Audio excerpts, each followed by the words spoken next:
Di ginastos na nga. Bandang huli, kailangan pa ng mga project study, lahat-lahat. Ang talagang gagastusin sa normal na takbo mga 50,000 Mga 50,000. Pero sa awa ng Diyos, umabot lamang siguro ng mga 25,000, 30,000.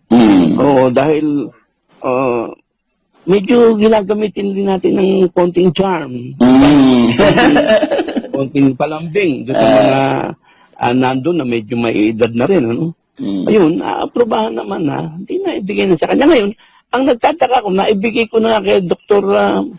Ito, yung kay Lataba, yung yung anak niya, yung mataba yung isang lalaki lang, oo. Ayun pa, yung nanay niya, yun naman yung doktor na sinabihan ko na yung may pinapasukan ng demonyo sa CR, yung babae, kwento ko minsan. Oo, yan. Kaya kompleto tayo dyan, hindi yung kwento lang. Anyway, di nagtaka ko, bakit itong pinaka naging chairman ng kooperatibang yun, parang nawawala ng gana. Sabi ko, Brad, kung kailan na-rehistro na lahat, ang hirap-hirap mag-rehistro niyan Pagkatapos ikaw naman ngayon lumalamya-lamya. Kasi po, Brad Bert, bakit ba? Di ba ang dami-dami na pera, marami na nag-member dyan, pati father ko, pati lahat, di ba? Opo. Bakit ka parang nalalamya? Kasi po kinuha ni Sorianing 2 million. Sabi mo ko po,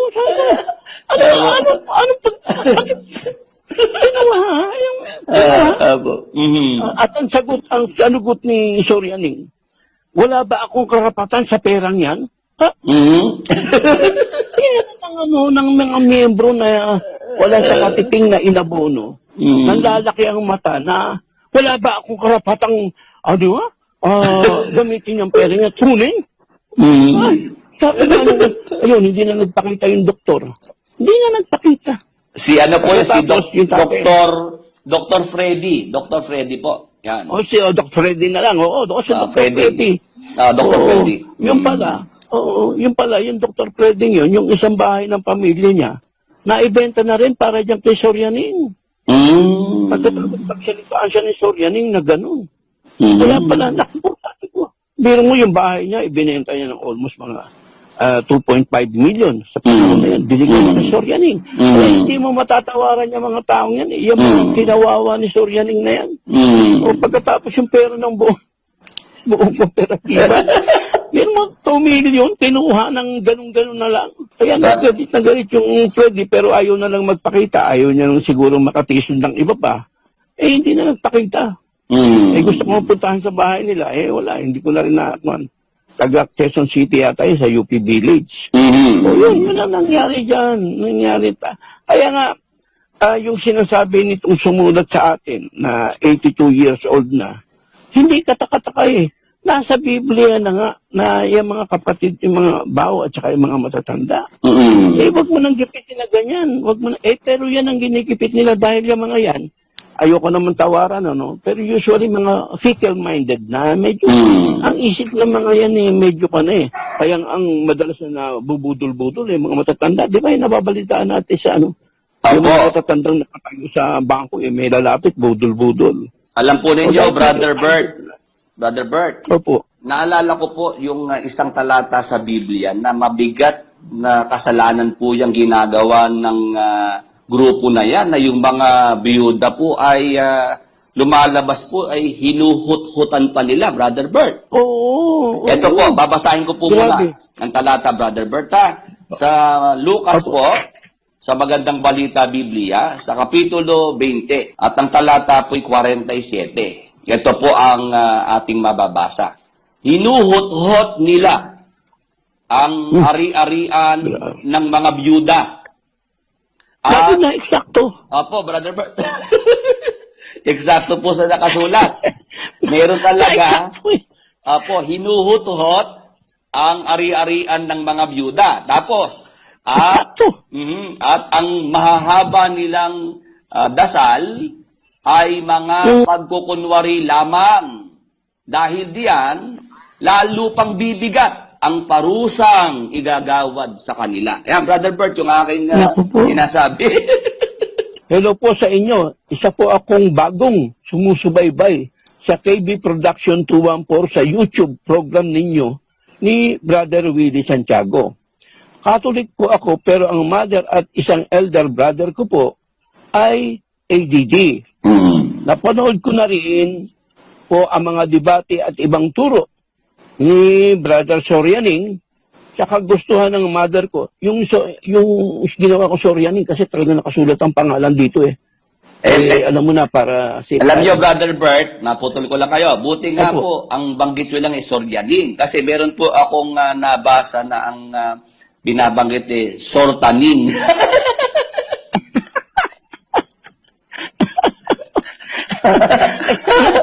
Ayoko nang wala. Alam mo na pinagalitan mo na nga ako nung binabanggit ko Sorianing, kaso nauso na at saka kilala na sa buong religious sector ng ating lipunan talagang Sorianing wala na Anyway, tutuloy ko. Narinig ko na po ang mga debate at ibang turo ni Brother Sorianing sa kagustuhan ng mother ko na makinig rin daw ako. Pero nang mapanood ko rin ang pagpapatotoo ninyo sa program ni Brother Willie, ayoko sa group nila Brother Sorianing dahil pera-pera lang pala talaga doon. Nagtaka kaming magkakapatid dahil matanda ang mother namin. 82 years old na mula nang naging ADD, bilis maubos ng pera. Bilis maubos ng pera. Yung binigay ko po na pera na 50,000, bukod pa sa binibigay naming buwan-buwan na mga tulong ko at ibang kapatid ko, ay mabilis maglaho na parang bula. Hindi maubos, maglaho ang ginamit ko salita. Sige po, parang bula. Dapat pag ganun nakatanda ay hindi na hinihingan ni Brother Sorianing. May sakit pa po si mother ko kaya sabi ko po na di ba may libreng gamutan sa ADD? Sa addicts, meron padikit Sabi ng mother ko po ay hindi para sa kapatiran yun. Para lang yata po yun sa hindi kaanib para pag nagpagamot ay umanib doon. Ganun po ba style sa ADD? Naku po. Kaya nga, kay Brother Willie po sana ako magme-message. Kaso po, 3 po yung account sa FB. Hindi ko po alam kung alin doon ang real account. Willie Santiago, Brother Willie Santiago, Wilfredo Santiago. Baka po kasi fake account ang iba pang ginagamit panira, kako kagaya ng iba po. Yun, Kaya Brother Bert, masagot ko na po agad Opo.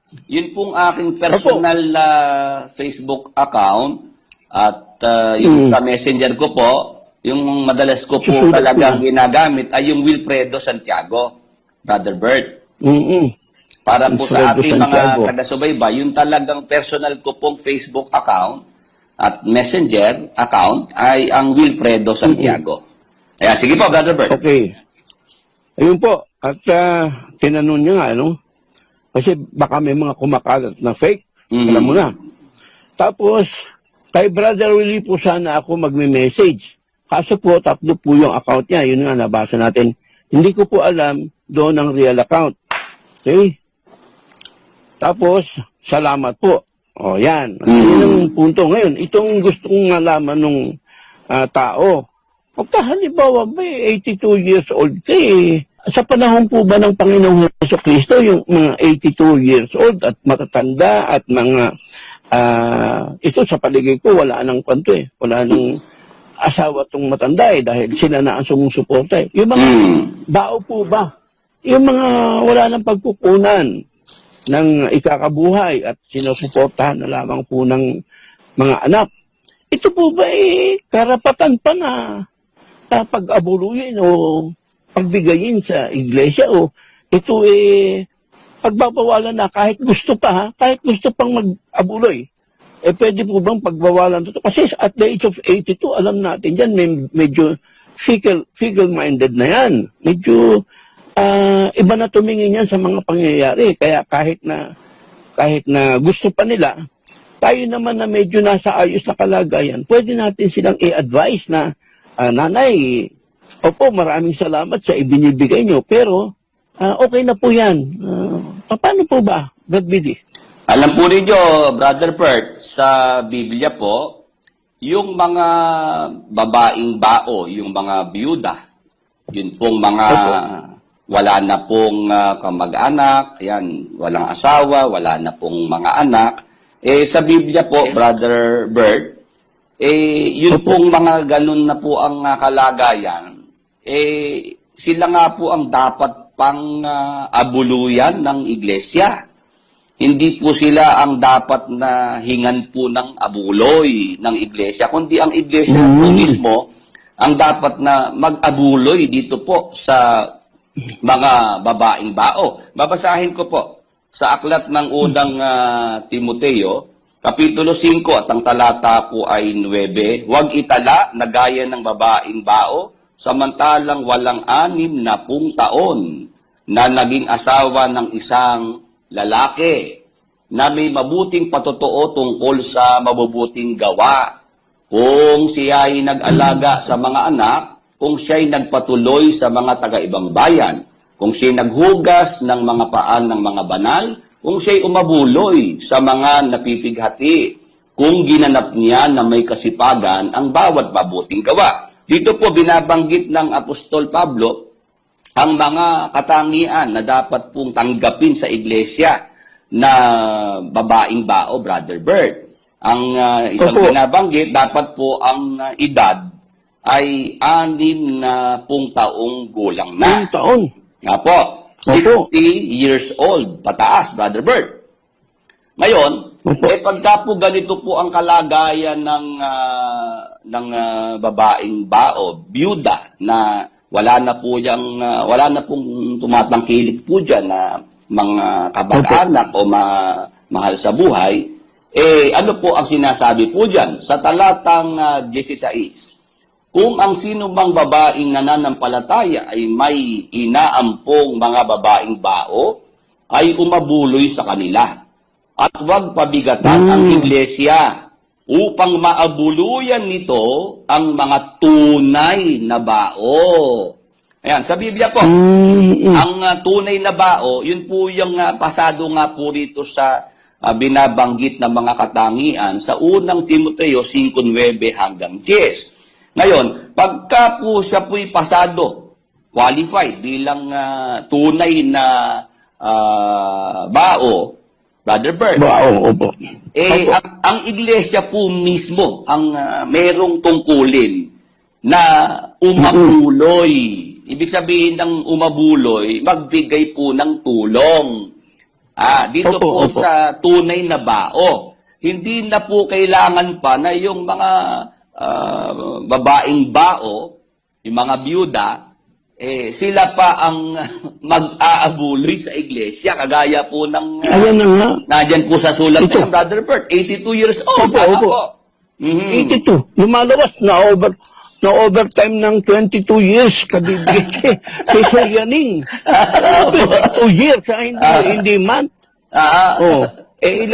Meron mo yung pwede na ipambili niya ng gamot ito, no?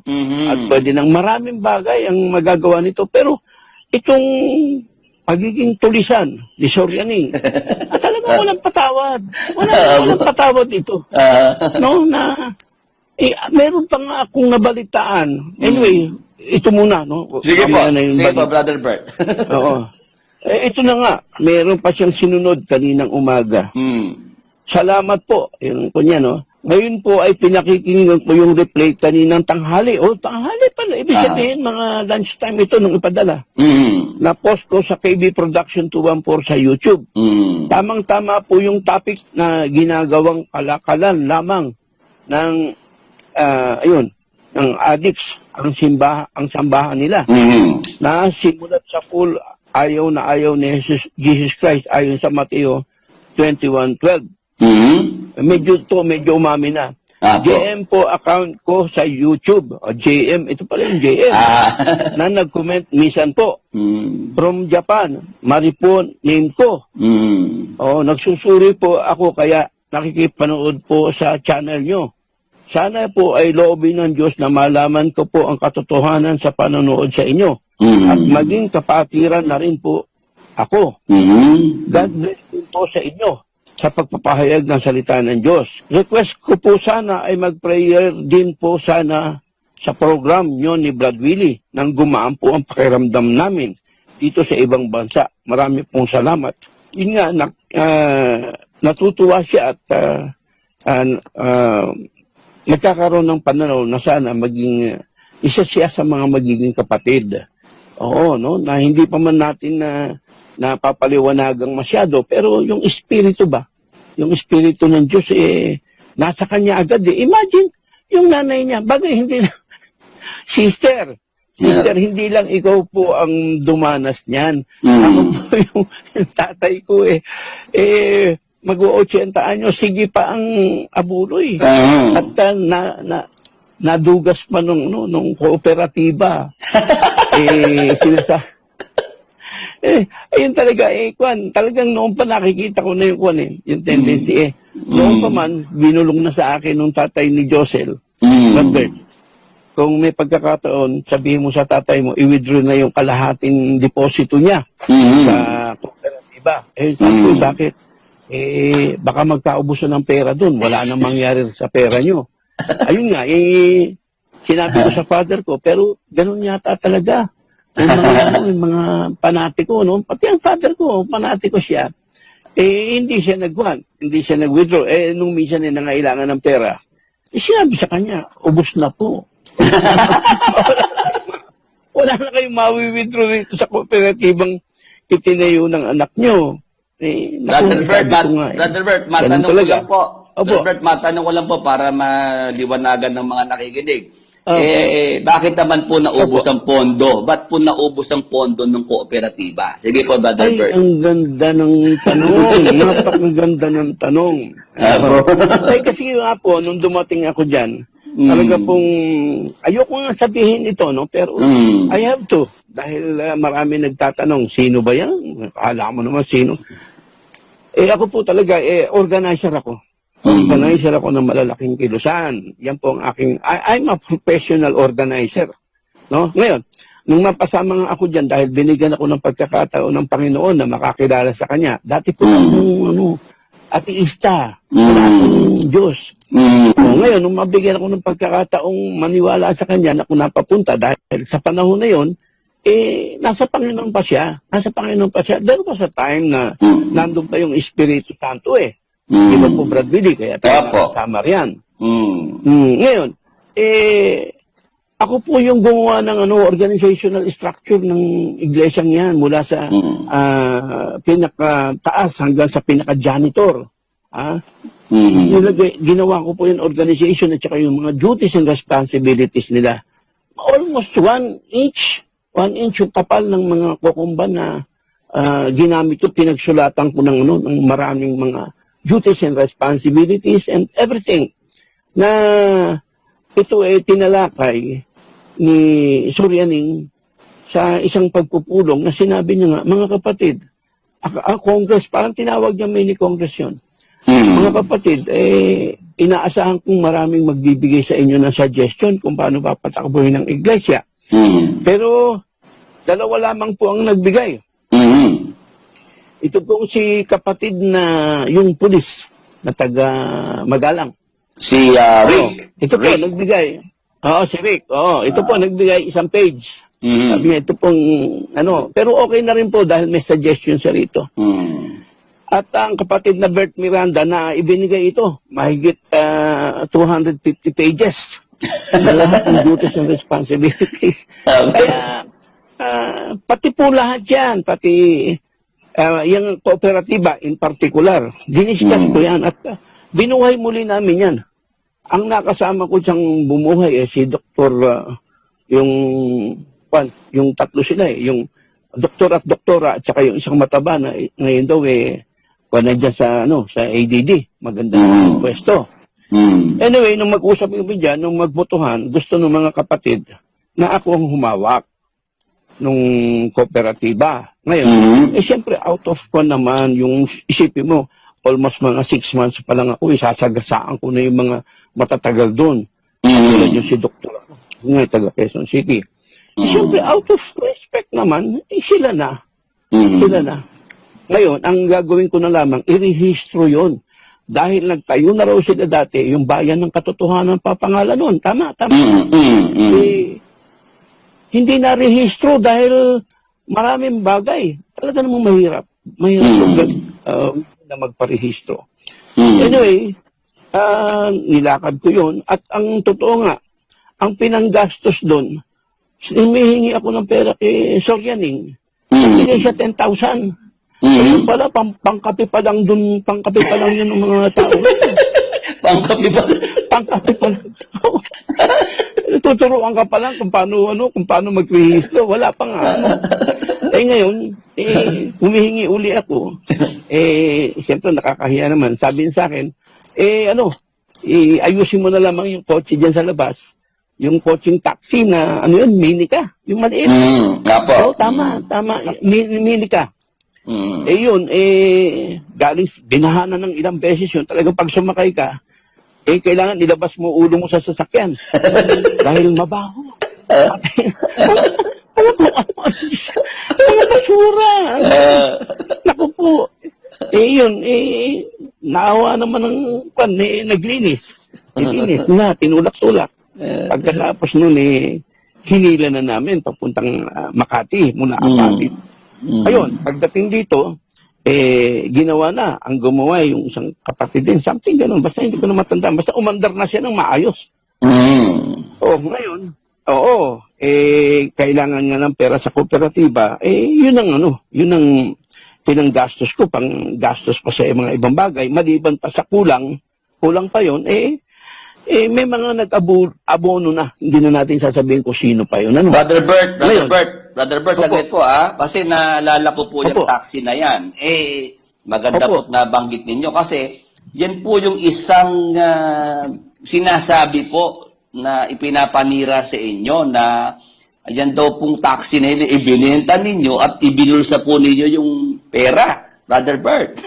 Ganun talaga, ganun ang sasabihin ng mga yan. Mag-abono ko pa dyan, ganyan pa rin. Kahit nga mag-ano ka pa rin yung maging agipin ka nila, ikaw pa ang masama.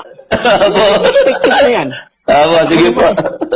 Unang-una yung mga nagsasabi dyan ayun, hindi ko matandaan yung mic.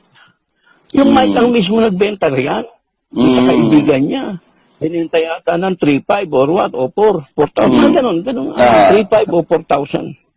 Ngayon, di binigay na nga sa akin yung pera, ginastos na ron, Ngayon, di ginastos na nga. Bandang huli, kailangan pa ng mga project study, lahat-lahat. Ang talagang gagastusin sa normal tatakbo, mga 50,000 Mga 50,000. Pero, sa awa ng Diyos, sumabot lamang siguro ng mga 25,000, 30,000.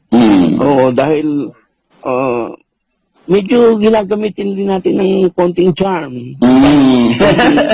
Konting palambing. Doon sa mga nandun na medyo may edad na rin. Ayun, aprobahan naman na. Hindi na ibigay na sa kanya. Ngayon, ang nagtataka ko, naibigay ko na kay Dr. Yung Pilataba. Yung anak niya, yung mataba Yung isang lalaki lang, Ayun pa, yung nanay niya, yun naman yung doktor na sinabihan ko na yung may pinapasukan ng demonyo sa CR, yung babae, kwento ko nung minsan. Yan. Kaya kompleto tayo dyan, hindi yung kwento lang. Anyway, di nagtaka ko, bakit itong pinakanaging chairman ng kooperatibang yun, parang nawawala ng gana. Sabi ko, Brad, kung kailan na-rehistro na lahat. Ang hirap-hirap mag-rehistro niyan Pagkatapos ikaw naman ngayon lumalamya-lamya. Kasi po, Brad Bert, bakit ba? Di ba ang dami-dami na pera, marami na nag-member dyan, pati father ko, pati lahat, di ba? Opo. Bakit ka parang nalalamya? Kasi po kinuha ni Sorianing 2 million. Ano kinuha? Apo. At ang sagot ni Sorianing, wala ba akong karapatan sa perang yan? Ha? Yan ng mga miyembro na wala sa katiting na inabono. Nanlalaki ang mata na wala ba akong karapatang, di ba?